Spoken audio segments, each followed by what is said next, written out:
There are dimensions in God that only the hungry can access. Today we journey into deeper encounters with the Spirit. In Acts chapter 10, from verse 1 to 4 and verse 30, we saw a man who does not have the right to participate in the Commonwealth of Israel. His name was Cornelius, but he knew prayer and fasting and giving of alms. The Bible said in verse 30, as he fasted, he said, an angel appeared to him and said to him, go and call Peter. He will come and tell you the word of this life. If a man begins to fast, the heavens over him opens. Daniel chapter 9, Daniel chapter 10. The man said in verse 2, Daniel 9, I understood by books the years of captivity of Israel. But even though he had understanding, he didn't have the power until he went on 21 days fast. The moment he was done fasting, the Bible said Gabriel appeared. The moment a man begins to fast, his heavens begin to open. The reason some people walk as if they are walking under closed heavens is because their appetites are too bogus. Trim your appetites through fasting and see the heavens open to you. Who told you it's everything about your destiny you should pay for? Do you know the worth of your destiny? Who told you you can pay for it? The Bible said your sons and your daughters will come from afar. It says strangers, people you have no connection with. It said they will stand to build your walls. And so the greatest thing about your life is even strangers that will sponsor it. But it will take a kind of power to make it happen. And that power is fasting.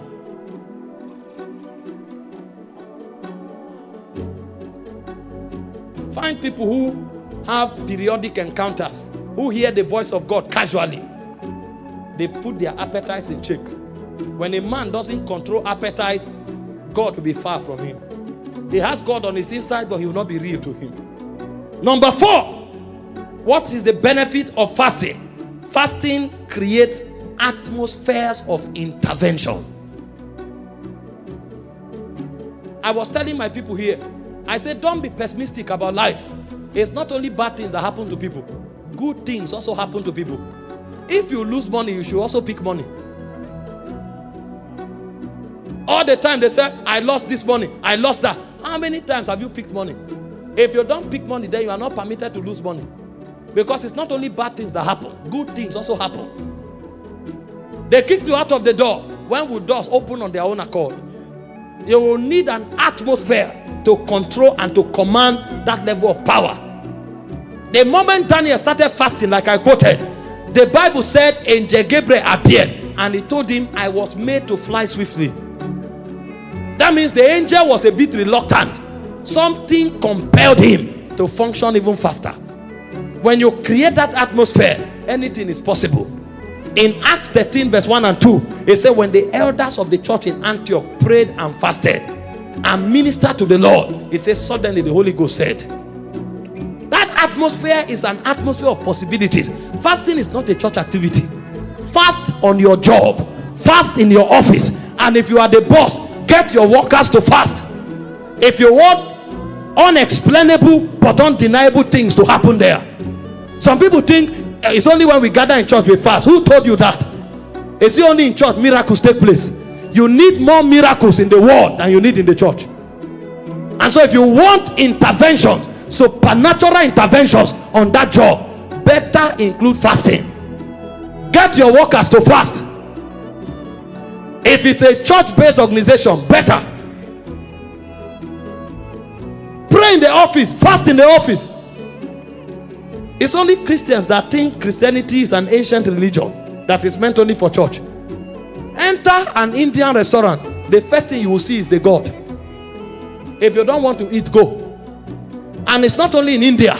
Go to the UK, find them there. Their God is the first thing they travel with. People travel with their God.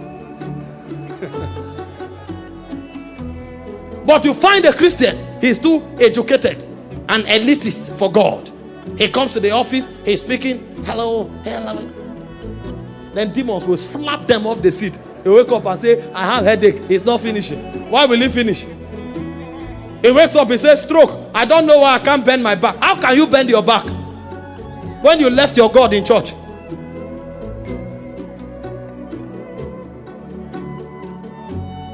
The Muslim guy, somebody was telling me he went to see a top director in this country on a Friday. He came with international delegates to conclude a government project and program. The Alhaji told them, please wait, it's time for prayer. He carried his mat, put on one side of his office and started praying. They waited until he finished praying. When he finished, they said, sorry.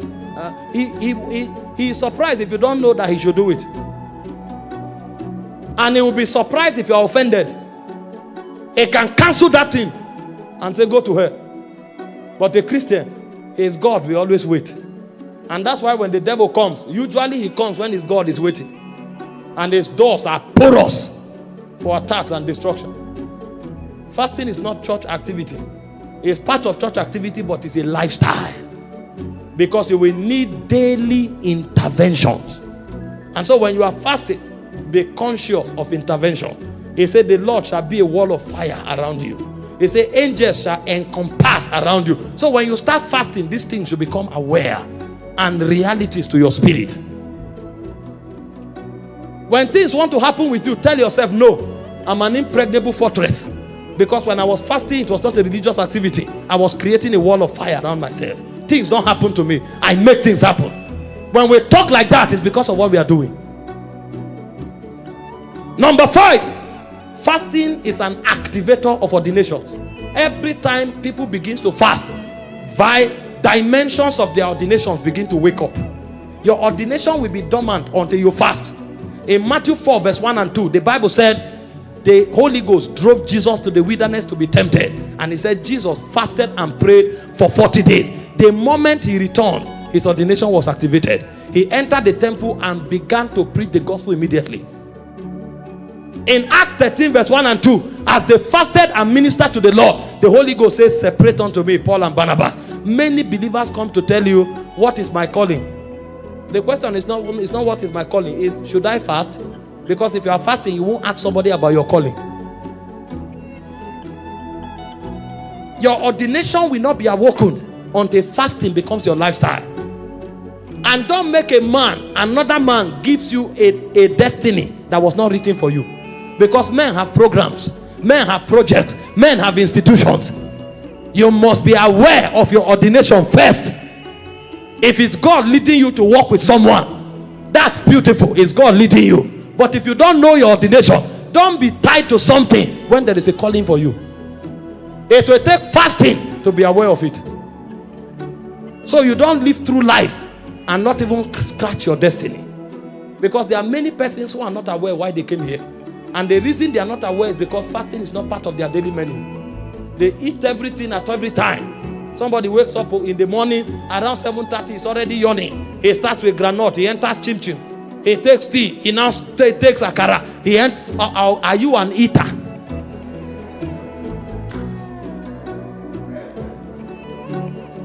By 12 o'clock, he has eaten 3 times.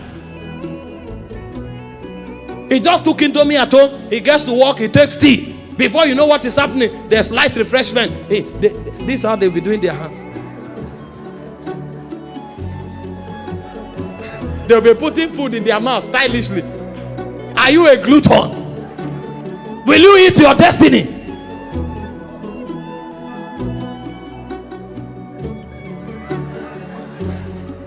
"12 o'clock, you've eaten 3 times. And you want to fulfill destiny. You want to affect your generation. You. How many serious people will commit themselves to you? You think I'm working with you. I walk into your office by 10, you are eating. I come another time, you are eating. You will still see me there. You are not going anywhere. Go and look for a food contest. That's where your destiny is. Ask those who walk around me, they know. And those I travel to minister for, they know. Sometimes I go to a place to preach. I eat only twice in 4 days. Did I come here to feast?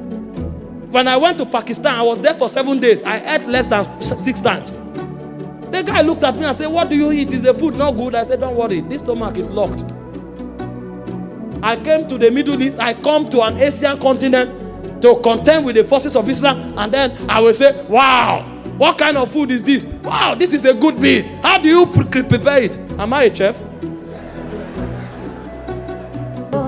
Fasting triggers revival.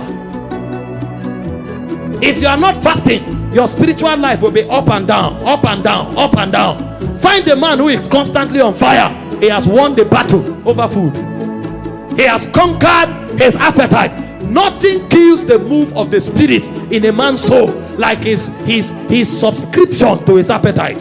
You want to stay on fire for God, you must rule over your appetite. If you have not mastered your appetite, you cannot keep the fire of God.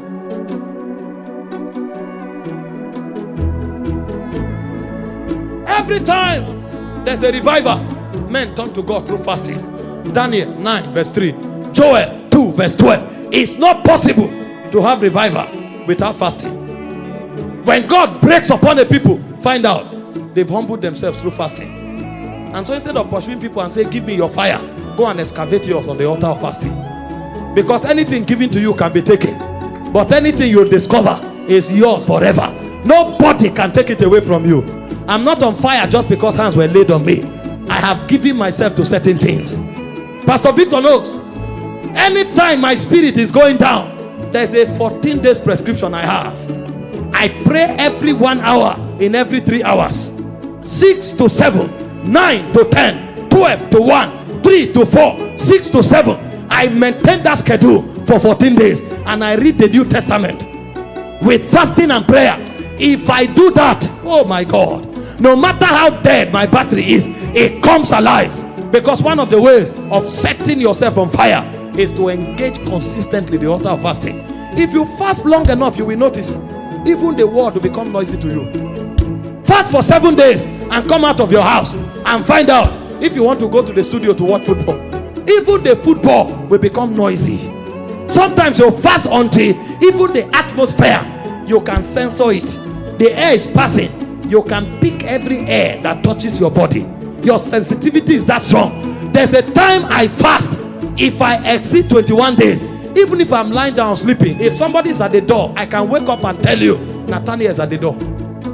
You can really read everything happening around you. You become like a radar. How can the devil take you unawares? If you are that revived, if you are that sensitive, it's impossible. Before anything happens, you arrest it in the heavenlies. You bind it there, it doesn't come to the earth realm. Christians are lukewarm because they've given themselves to everything that their appetites deserve or desire. That's why they cannot see the weight and the power of their destiny. Stay hungry, stay prayerful, and never stop seeking deeper encounters with God. Follow for more.